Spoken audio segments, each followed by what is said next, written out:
Okay, good afternoon, everyone. Thank you for joining us for our last MSP-Ignite webinar of the year.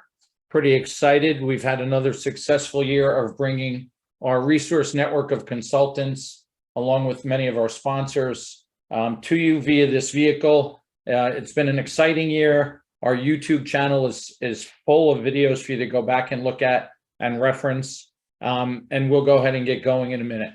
So before I introduce our speaker and our sponsor, which is one and the same today, just some logistics and ground rules. We are indeed recording this session. We get asked all the time, and yes, we are recording it. We will email you a link to our YouTube channel where it will be rendered shortly after it ends today. So you'll have that as well as access to the slideshow as well that we'll send to you. All right. We do use the Q&A window, so please use it. Anytime a question pops into your head, we will either interrupt or wait till the end for our Q&A session, depending on how the flow is going of the presentation. Our keynote and sponsor today is Christian Johns, Community Manager of TimeZest. The MSP channel's leading scheduling automation solution that works hand in hand with at least the most popular PSAs out there. Christian's been a channel veteran since 2009. I think, Christian, we've probably known each other since close to that. We are practically neighbors, and he's one of the few people I can talk to about local high school sports, which is always fun. He's been an advocate of MSP-Ignite for quite some time, both when he was with Kozel and along the way, and now with TimeZest. So, Christian, I'm going to turn it all over to you, but before I do, I'm going to share with everybody that's not using TimeZest the importance from my perspective, if you will, and then I'll have you kick off. It's got to be 10 years now since I was first introduced. Now, maybe more, 14 years now since I was first introduced to the generic standard, if you will, called Calendly that many of you know. And back then, when I was introduced to it, I literally said about the person that sent me a link, well, why is their time so important that they can't just talk to me about when we're going to schedule this call? Why do I have to do all the work? I was dead set against it. I can tell you that in the last 12 years since I sold my last MSP and worked as a consultant, it is an invaluable tool that we in this company use every single day to offer people a glimpse into our calendar and allow them to schedule. Our sales calls don't happen without a scheduling tool, and I believe your service calls should not happen without a scheduling tool to make life easier, really, for your clients and your staff.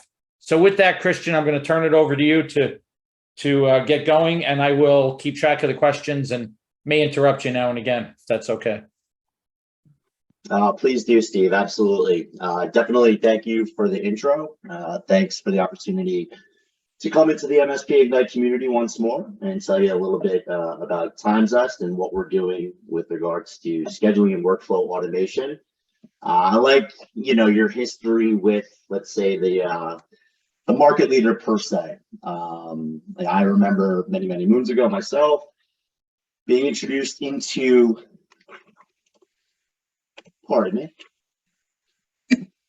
being introduced to Calendly, for the obvious reasons, for the availability to make client appointments, sales engagements, demonstrations, that much more straightforward. TimeZest once more, saw a golden opportunity as the world moved towards scheduling automation links, and it really became the standard, to a certain degree professional. We just saw a golden opportunity to piggyback on that and take it to and through calendars and back into your PSA ticketing system, your tickets and your workflows. So it's good to be here today on a nice doom and gloom, chilly 40-degree New York day. Not to concern our audience with that, but I just wanted to spend a little time here today to go over some best practices and hacks, specific to scheduling and to automation with regards to workflows. Back into the PSA, I think it's more topical than ever. I mean, that's really the core of what an MSP does. People contract you and outsource you for your expertise to take it off their plate. They want that service delivered in as quick and as efficient of a mode as possible. And like I said, what I'm going to show you here today definitely speaks to some of the challenges that I've heard consistently again and again since I've been back on the road, let's say Q3 2021, when the conference and event schedule picked back up when we started getting back there. The one thing that I consistently hear time and time again, we're experiencing it in our personal lives and certainly, in our professional endeavors as well, is profitability pressure. And it's, more or less driven by the compression of the workforce availability. It's been the single biggest hurdle since at least 2020. And that unfortunately is going to persist through 2023. So margin compression. Little econ 101, little refresher, nothing too shattering here. You know it better than me. I mean, everybody on the call here today is on the front lines. You know what your labor costs and your labor challenges are. As those costs increase, because we find ourselves in the new norm, very tough dynamic. Obviously, that's cutting, into your margins and into your profitability and your revenue. Quick facts, I'm sure everybody's aware of this. For every job seeker, there's currently 2 job openings. We see it all the time, but that's, even worse in technology. And I'd approximate, no quantified study here, but I'd say, there's 3 to 4 job openings, conservatively speaking, for every job seeker in our little corner, of tech and the SMB MSP space. So again, we've all heard it, conjecture, buzzwords, the great resignation, the great reshuffling, the great attrition, the big quit. As of late, we hear more and more about quiet quitting and quiet firing. We just find ourselves in uncharted territory. I think the dynamic that, kind of pushed us up into the pandemic has certainly been devolved to a certain degree, especially with considerations to keeping, maintaining, training, and having go-to staff stick and persist on a go forward because of all of, these crazy considerations in the labor market in general. It's definitely affected our corner of tech, again, within the SMB IT space. And it's settled and calcified. So I don't think we're returning back to what we once knew, where you fill a position by going after somebody with experience and tenure. I think you really need to redevelop your entire approach in terms of how you get people in the door and how you keep them, within your 4 walls and, not moving on to mid-market enterprise IT. It's definitely a different dynamic in that you really have to go out and become a training factory, which I'll get to here in a slide or two. Was at a big event last week, heard a prominent MSP benchmarking organization state that, the MSP is not currently in a full-blown recession mode. But I thought it was kind of curious that they followed up that statement and that feedback by saying 25% of reporting MSPs are currently losing money. And when I asked and kind of followed up in sidebar conversations, coming out of that presentation, what the ultimate driver was there, 9 times out of 10, what we're hearing is, certainly a labor crunch and the retention of talent, across the board. And this would be for most, sizes and scope MSPs. I'm talking from your, one guy or gal Swiss Army knife, to well-established, 50, 60 and above, headcount MSP as well. It's the talent shortage. At the end of the day, there's just too much opportunity, too much movement, not enough bodies to fill the seats. And I think, like I said earlier, both corporate IT, mid-market IT, non-traditional, technical entities have definitely identified that there's opportunity, unfortunately, to come in and to a certain degree, raid your staffs. At the end of the day, they have the certifications, they have the expertise, they have time in the foxhole, for a lack of a better term. It's almost if it's a training or a proving ground, again, to kind of get into that mid-market or enterprise space. Wasn't as strong of a consideration, but always a reality. Not something entirely new to this new market and this new dynamic, but I'd say the volume and sheer prevalence based on the feedback I'm getting at events and within the community, amongst yourselves and your peers, is that that's spiked through the roof. So as I alluded to or stated a slide or two ago, MSPs need to be talent factories. The days of filling open roles with market-ready seasoned tech professionals from the open market are gone. Again, mid-market and enterprise, I think that's where that opportunity is shifted to. But the reality is, that probably wanted to shift into being a talent factory a year and a half ago, but we didn't have the foresight to kind of see where we would be at this current time in this current labor market. So how do you close that gap retroactively? You need to identify capable, moldable candidates, and not just those with tech experience. Not to say it's cliche, but we see it time and again.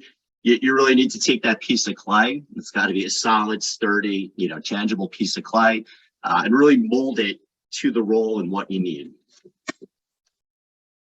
Be cognizant of the realities of the relative MSP madness. Let's face it, people outsource their IT service delivery, their proactive IT service management and monitoring to you and yours and your peers. That's a 25-hour-a-day job. I know that doesn't make sense, but 24/7 preaching to the choir, you're on call. There is always going to be a degree of relative MSP madness in that dynamic. If you can cut into that through efficiencies, through work-life balance, if you can mitigate the perceived ease of corporate IT, I think it'll go a long way in making your employees stickier and not chasing what opportunity might end up in their inbox, their voicemail inbox, or their LinkedIn. There's always going to be a certain degree of madness, but time and again, you hear, whether you're on Slack, Reddit, Discord, any of the virtual online communities where MSPs and more specifically MSP employees, maybe not at the ownership level, meet, congregate, converse among themselves. Burnout's real. It's a function of the job, and you're never going to entirely mitigate that. But if you can minimize it to the best of your ability by enabling fast, efficient, automated processes, you might have a technician that's doing the job of formerly of 3 technicians. Are you going to entirely, make that person's life completely, stress-free? Absolutely not. But if you can give him or her the tools, processes to make their lives that much easier, again, I think it would go a long way in mitigating their burnout above and beyond what we typically see. Again, MSPs must work fast and maximize efficiency. That was true in 2009, like Steve stated. When I entered the channel, every efficiency counts. It was always the best MSPs, the peer group level MSPs, to use a buzzword, the high OML MSPs always knew this. It's just that much more of a consideration here in this current and new labor dynamic and market.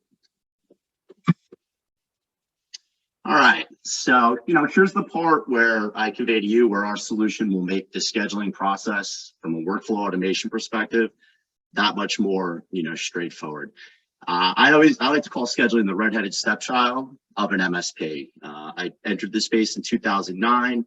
In no way, shape, or form, with maybe 1 to 2 exceptions, does most MSP stacks look the same as it did over a decade ago when I entered the space. The one critical process that's gone relatively unchanged for all intents and purposes is when there's a need to connect with a client, how you schedule. We use the word here at TimesZest, or the term scheduling ping pong. This scenario all too well. Ticket hits your board, either through a call-in, email submission, chat function. Nonetheless, it hits that board. You do a little light assessment. If you can knock it out of the park on a live call, we would always support that. So I definitely want to maintain, that we are a live call, or we support a live call culture. What the percentages look like in terms of how you get to remediation in those instances. More often than not, you're not going to knock it out of the park in a 5-minute phone call. You will need to schedule a 30-minute, remote to access PC session, a discovery call, a vendor call with a third party, whatever the case may be. We streamline that, as opposed to the ticket coming in, the ticket being assigned, an outbound phone call or email, to the end user who raised their hands. They're in internal meetings for 2 hours. They come out of that 2-hour internal meeting.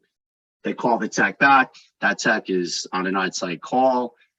Again, we cut into the back and forth nature of scheduling. Those situations where it took 2 days just to get the client and then 3 minutes to solve the problem, we're going to cut into that significantly. Again, same processes since email came into the mix. So noticing a little bit of an error there. voicemail exchanges, email exchanges, phone calls, missed connections, that all goes away with time test. Once you identify the need to carve out some time on a go forward with your client, I'm going to show you in a couple of slides here or two. You send out the link, client clicks on that link, reviews your availability or the availability of resources for the link that you sent out. They marry it to their availability. That goes into their calendars. They get the associated alert notifications, and then you meet. So I will supplement that workflow here in a bit once I jump into some time test slides. But it really is incumbent on a person being available to take the call, respond to the call, or respond to the email. We're just putting a second layer, not of adversity, but just a second layer or component to get to that connection. So you can get in there, get under the hood, and deliver the services that they contract you for. Way too nuanced for 2020 attention spans. I dare to venture that a certain percentage of today's attendees, their end user or install base, their management base, they have clients that are scheduling time and appointments with their end users using a Calendly or Microsoft Bookings or the dozens or hundreds, of alternative, scheduling automation link software companies. It's how the world schedules. We just took that concept, a bunch of ex-PSA guys and gals. We saw a golden opportunity as, let's say, Calendly became the market leader, to take what everybody was standardizing on and make it, day-to-day ready for the MSP, specific to MSP needs by way of, their PSA ticketing system and, the system and platform that they utilize to leverage their business. And scheduling brings the highest volume of noise. Now, I know there's certainly exceptions to that. Real tried and true technical problems are going to be a lot more noisier. But in terms of volume, when's the tech going to get to me? When are they going to follow up? I'm locked out of my, 2FA, or I need a password reset here. With our solution, it's straightforward, straight line scheduling. There are going to be certain clients that, to a certain degree, still going to be noisy, but we do see, an extreme reduction to the correlated noise of, when are you going to follow up with me? I opened up that ticket, 45 seconds ago. I've waited way too long. We're going to cut into that considerably as well. And going back to the labor talent and the challenges, in terms of profitability compression, based on, labor shortage and, increase or decrease to the revenues, noise equals burnout. So I'm not going to go as far to say that somebody is going to go ahead and resign or take that mid-market or corporate IT, IT engineer or technician job just because of scheduling noise. But it is a considerable factor in the overall burnout, that techs and engineers can face, just given the nature of the job. Absolutely. Hey, Christian, as you were going through that, and I bring myself back to my world when I was an MSP owner and my attitude about self-scheduling, the one thing I keep looking at is we have to remember that it's okay to, even if we have someone that handles scheduling, it's okay to look for ways to make their job easier. And also, they are likely to be more pleasant when they do have to manually schedule if we give both options. Does that lend itself to the way you guys talk through things with time test? Absolutely. Both from an internal perspective, but with client considerations as well. If you have a dispatcher or service coordinator that's currently doing the vast majority of scheduling on behalf of the team or internal resources, we're not looking to displace that person. Like you said, we're looking to make that individual's lives that much more straightforward and that much more manageable. Getting ahead of myself, but part and parcel to what you bring up, Steve. When our solution, somebody clicks on the link, the first thing that we do is do a real-time availability lookup for that resource. Could be an individual, could be a configured team or pod. But that's exactly what we're automating, as opposed to that dispatcher, that service coordinator going through X number of calendars just to find a good time from the MSP side, hoping and praying that time aligns, after that, cumbersome process of kind of mind mapping through multiple dispatch portals, dispatch calendars, personal, calendars. It's just a lot of effort to hopefully the time that you arrive at, put that forward to the client and have them sign off on it, have it meet their availability. So if there's one thing I can impress in terms of what TimeZest does, and I haven't really gotten into, the application yet, it would be is we're automating just that, if that makes sense to you. No, it does. And I always find myself, trying to think about how I react to things when I reach out to people. So for example, I will always say, please feel free to use my scheduling link. Or if you prefer, throw out a time that works for you. Now, I know if they throw out a time that works for them, it's likely not working for me and that we're going to go back and forth. But I find it softens the blow of pushing on them to schedule. And they never do. They never try and just throw a time out to me. They always go into the scheduler, or they end up calling. And if they call, our receptionists use the same tool anyway, right? They would use TimeZest to look for availability and schedule. Absolutely. Good segue just from a use case perspective. I want to convey that I'm going to lead with some examples out of the ticket. As you'll see, will be embedded within the auto task ticket for the example here, just covering all bases. We additionally integrate to ConnectWise Manage, but I'm running with AT here today. But the link in your email signature, we solve for that as well. So, I would just want to convey, like you said, less from a service delivery consideration. Many, the leadership, the C-level, the sales, the account management, the VCIO side of the house that are in tickets, but not, fairly exclusively living, within the PSA and within ticketing, do leverage our solution, much like they are with the calendar or bookings. They're putting the TimeZest scheduling automation link for themselves as a resource in their email signature. They'd have the same availability, like you said, to soften the blow per se. Hey, quickest path to pulling down some time with me would be the link in my email signature. If you want to throw some times out, I'm open to scheduling there. We would certainly support that as well. All right. So a typical issue resolution process, client has an issue, imagine that. That issue comes in through various traps or avenues, email, phone call, screen connect, or, some sort of comparable, chat feature, tray icon in the lower right-hand corner, of their desktop that you've carefully, put on their PCs. There's some level of triage, right? Some set of human eyes within the MSP, whether that's the techs or engineers themselves, or like I spoke to earlier, a dispatcher, service coordinator, a router, if you will. Step 3 is where, typically the issue resolution process goes off the rails. Again, it's highly incumbent on aligning windows. If that's hey, I assigned this ticket to you, Johnny the engineer picks it up. They send an email to the client. If there's no immediate response, with our solution, he would just send the link and move on to that next ticket that's coming over from triage. I stated earlier, if you're a live call culture, we certainly subscribe to that, not forcing it on anyone. I do see both merits and pros and cons to having that live call culture, or, just, taking it to and through technology without that component to take phone calls. Wouldn't say it's a 50-50 split in terms of what I hear out there. It's more people are trying to get to resolution faster at the point of the client raising their hands, but the percentages are very slim. More often than not, you would need more time to roll up your sleeves, a little bit more time to get into the client system, whether it's remote, on site, whatever the case may be.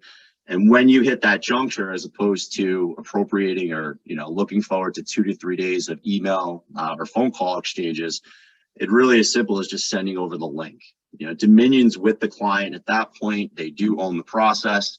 I've stated earlier, many of them are using scheduling automation links to schedule time with their clients. It has become the standard. They're going to understand what they do from there, as opposed to kind of the confusion, or somewhat frustration of how most MSPs do it now. Step 3, again, schedule the tech. You're going to enhance that and make that process that much more efficient by sending that link over and allowing that tech, engineer, project manager, account manager, VCIO, get right back into their hit list and their to-do list, and not, put 18 quarter-hour time entries against the ticket just to get the client down, to do a 3-minute password reset or, potentially whatever that looks like. Again, tech resolves the issue, you close the ticket out, and then you get into CSAT tracking. Bear with me. So, I just want to give you a look and feel for the UI and UX of TimesZest. Like I said earlier, we additionally integrate currently to ConnectWise Manage, and we also integrate to Office 365. So for that side of the house that doesn't necessarily live within the PSA or live within tickets on a day-to-day basis, you could utilize our solution for both sides of the house with the Office 365 integration. One thing I want to put out there is we do not sell the solution if there's no PSA in place or the aforementioned, integratable PSAs. We wouldn't sell or we wouldn't, take on a customer just on the merits or the standalone for the Office 365 integration.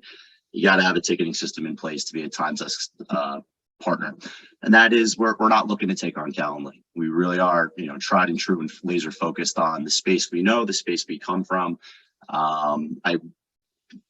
We do for vendors, the PSA wouldn't need to be in place for our NFR advocate program, not to concern you with that, but to cover all bases.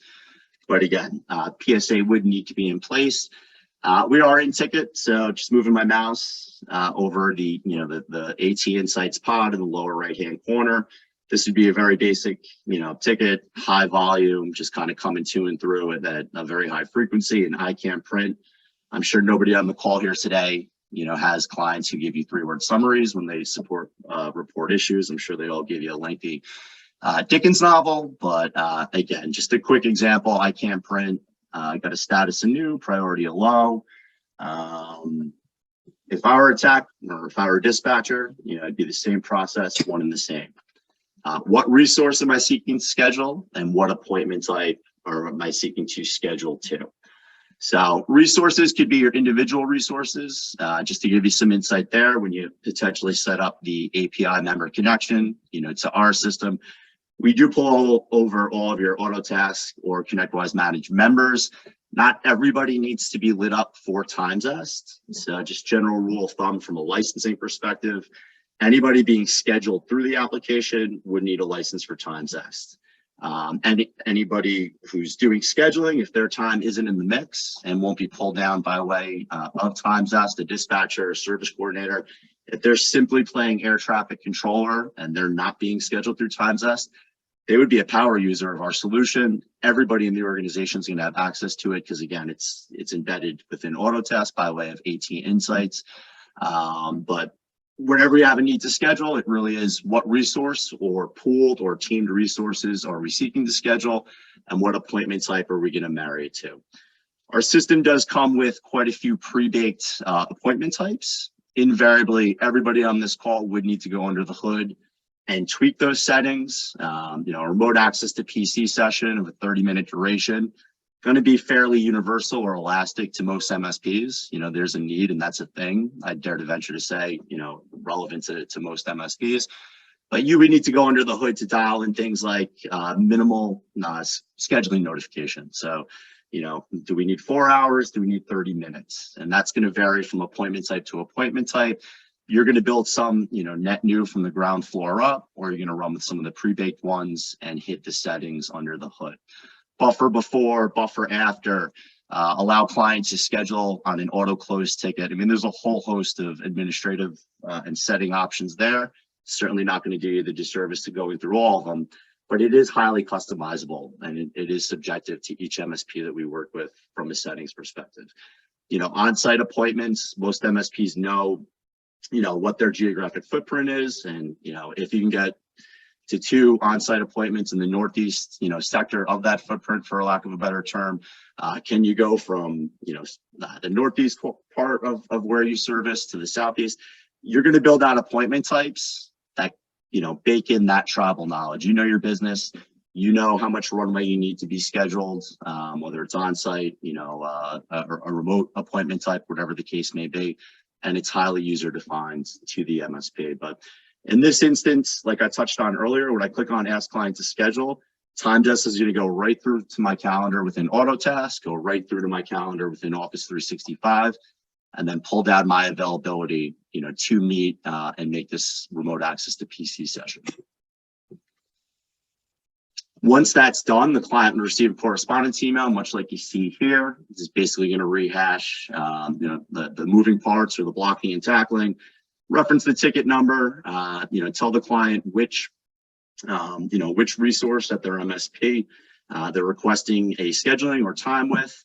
The client clicks on that choose a time button, and pretty straightforward from here. Like I said, calendar scheduling links, pretty universal at this point. Now, I doubt there's anybody on the call that has not been, a part of this process, either sending a Calendly link or potentially being on the receiving end of one. This is a little bit, let's say it's, what's the word I'm looking for? There's a lot of availability here. just want to give the full spectrum of what that could look like. Keep in mind, for each resource, you're going to define their availability down to the half hour within our system. So it is very, very subjective to each and everybody's schedule within the organization. If somebody's schedulable or, out of the mix on Monday, Tuesday, back on the help desk, Wednesday, Thursday, and then writing statements of work for projects on Fridays, you're going to go ahead and define that for each particular user. Same thing goes for any potential configured teams that you put forward. See, there's a question that I can address. Yeah, and I've heard this one frequently when we talk about automating the scheduling, if you will. Right? Most people that run the help desk or any type of service delivery, they deal a lot with a changing world, right? The world keeps changing. We thought this 15-minute ticket was going to be 15 minutes. Turns out we're working on it for an hour, and now we have a scheduling issue. We've got another appointment. Does TimeZest help us reach out for reschedules, if you will, after it's scheduled in any way? Great question. It does come up quite a bit. It wouldn't auto reschedule. There's no way for us to determine, right? That scheduling event A is now, we're on the cusp of bleeding into scheduling event B. It's something that, I don't want to overpromise and say that we have something right around the bends, because that's not true, but it is a consideration that comes up all the time. But is there an easy way for, let's say, a service coordinator to reach out to clients and try and shift the schedule around? Yeah, I'd say first and foremost, if you have the availability and bandwidth to do it, not to imply that people are sitting around, sitting on their hands, move the resource. Don't get the client involved. Don't cancel it. If you can, and you have the resource to shift, right? Right. Basically, identify who's available. If that person has the expertise, they have the know-how based on what was scheduled to. Put that person in the seat, put that person in the meeting. If that's just not tenable, which more often than not, you guys going back to the front end of the presentation might be a little bit stretched thin. In that instance, I would suggest sending a scheduling request. Makes sense. Now, again, it's not a silver bullet, but many of our MSPs, with those consideration and those concerns, will customize some of the verbiage to account for that. This is a best effort, but there's no automated way for us to fire off a new scheduling request or kind of reshuffle the deck based on two appointments bleeding up against one another. You're right. I know I didn't think there would be. I really was looking for, is there a warning or is there a way to ease communication through it? Yeah, no, not currently. And okay. not from a client facing perspective. At that juncture, it's basically internally.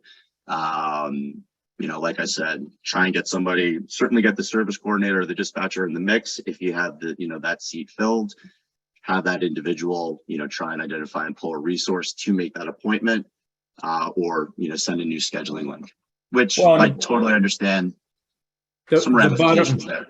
And the bottom line is, by easing the burden of scheduling, we're giving the service coordinator more time to watch the schedule, right? And see challenges that are coming up throughout the day and to react to them, because they're not constantly dealing with actually scheduling the next call and the call after that.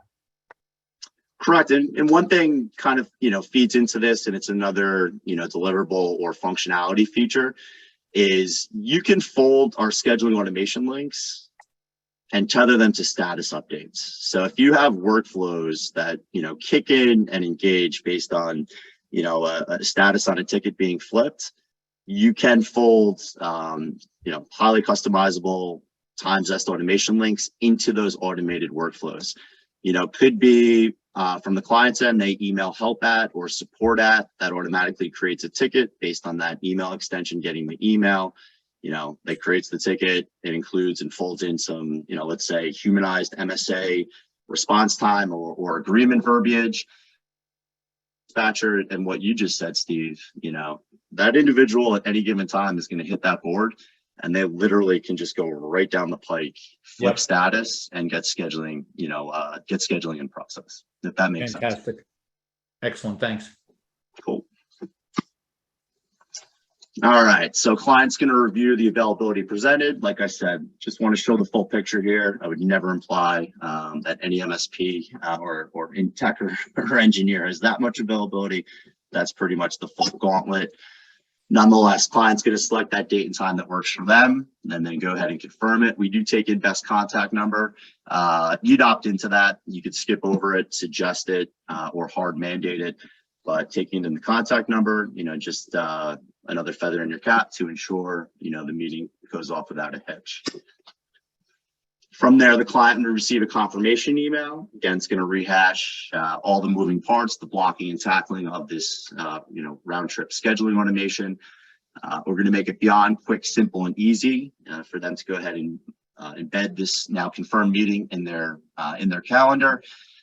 We do have notifications if they don't go through this process. So I do want to point that out. If you were to send the link and, they go from the sky's falling, you can't get to me fast enough, to, not interacting with the link, we do have a first notification and a final notification. So, even prior to the client, for those that may not be in tune and jump on it immediately, they will get notifications and reminders through our system. And then, we'll kind of fall in and adhere to your closed ticket workflow based on, what that looks like.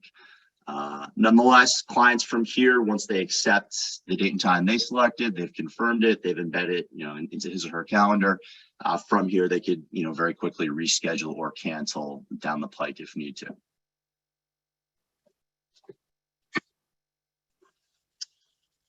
And then again, what separates us from some of the other options out there? It's what we put back into the ticket. So again, we went to market having, years of conversations about how great Calendly was, how great Bookings was. Hey, we use Bookings. I get free licensing by way of my Microsoft relationship.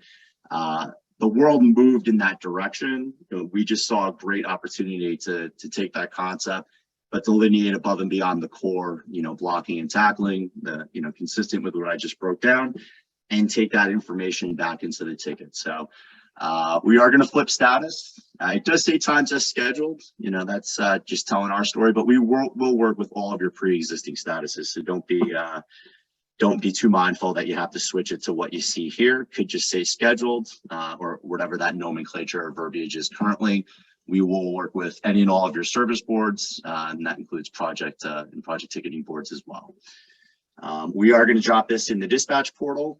You will get, there will be an audit trail every step of the way. So, all the activity, hey, we selected this resource internally, sent that resources link to the end user client. They selected this date and time.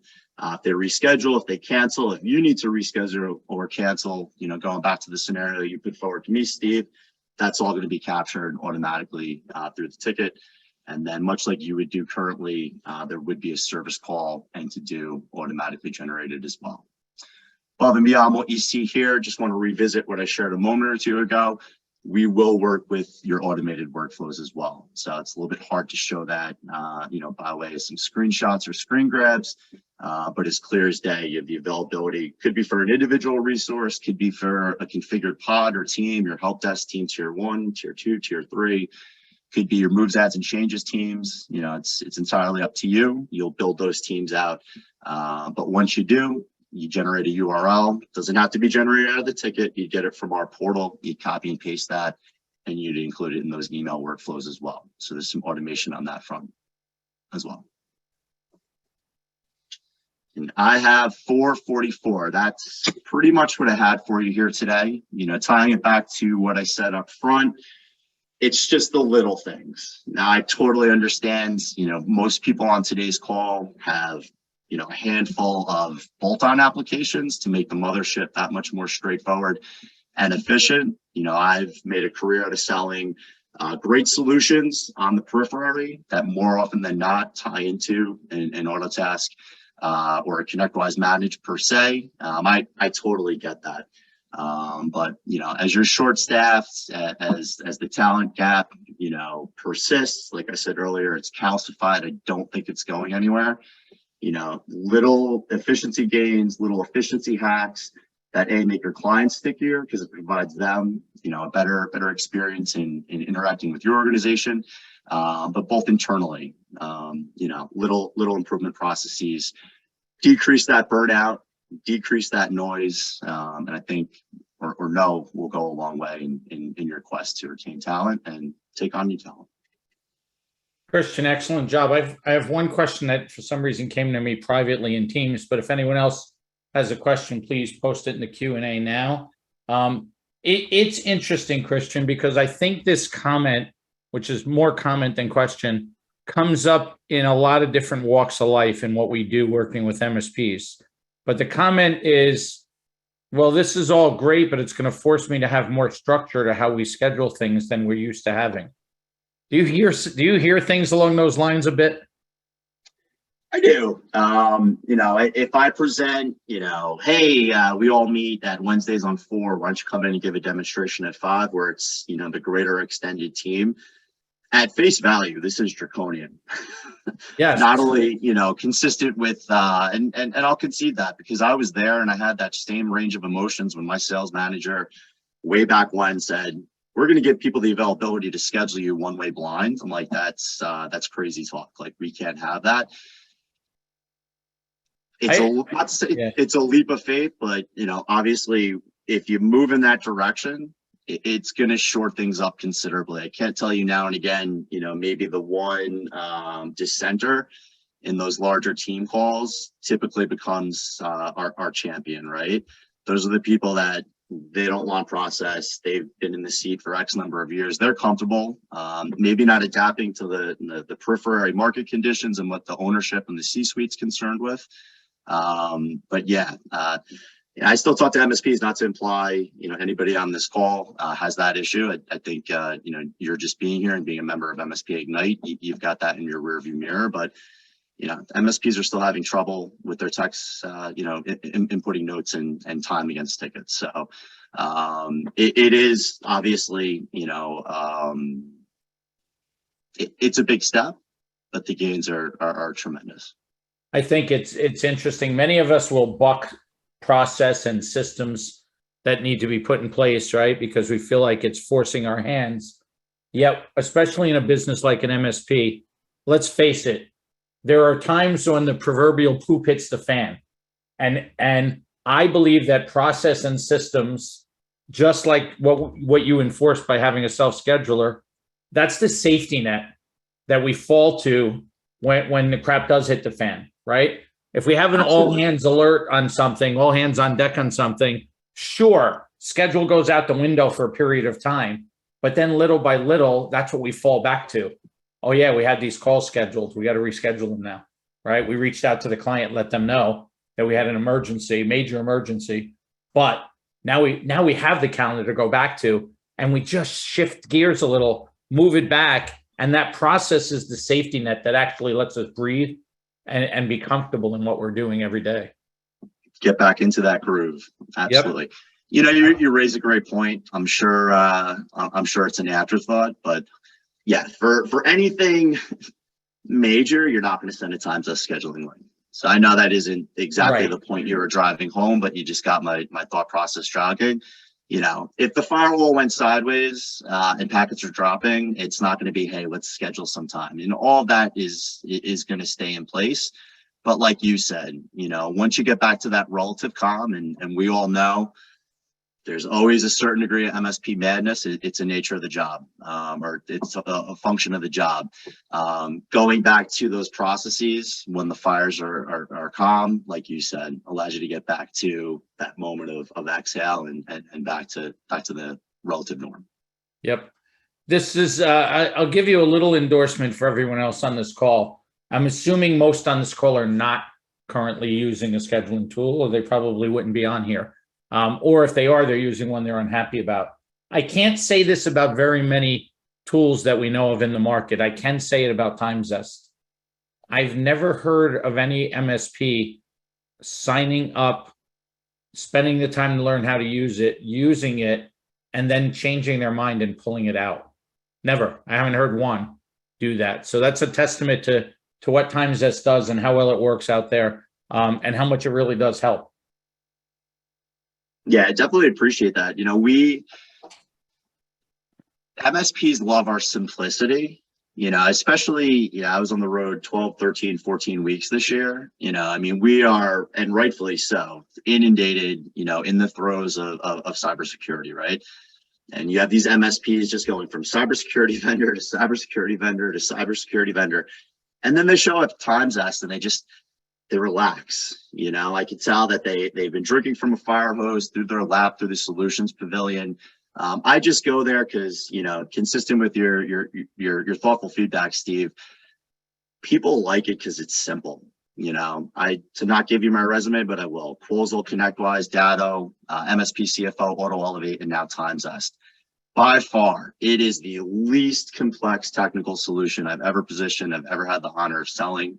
But MSPs find that it punches well above its weight. We have raving fans. I know I'm going to sound a little not biased or conjecture or whatever, but standing in the booth, we get people just walking by. I'll be engaged in the conversation. They're like, just buy TimeZest and be done with it. I don't want it to be that easy. I want to earn my bits. We collectively want to earn our bits. We want to, put proof positive, make sure that you're comfortable with it. But this punches well above its weight. There is a cost to it, like I said earlier, there's SaaS sprawl considerations. I get it. But I dare to venture, going back to what I said up front, this is one process that has relatively been static, since the break fix to proactive MSP, revolution or evolution, I should say. This hasn't changed. The world's gone to Calendly, but again, taking it to and through the calendar back into the PSA in an automated, airtight fashion, it's a game changer. I agree. Christian, thank you very much for your time. Thank you, everybody else, for your time. Certainly hope the information you received today was actionable and helpful. For those not already participating in one of our peer groups, please reach out to us so we can discuss the value along with our money-back guarantee. Christian, thank you again. Happy Thanksgiving to you and your family.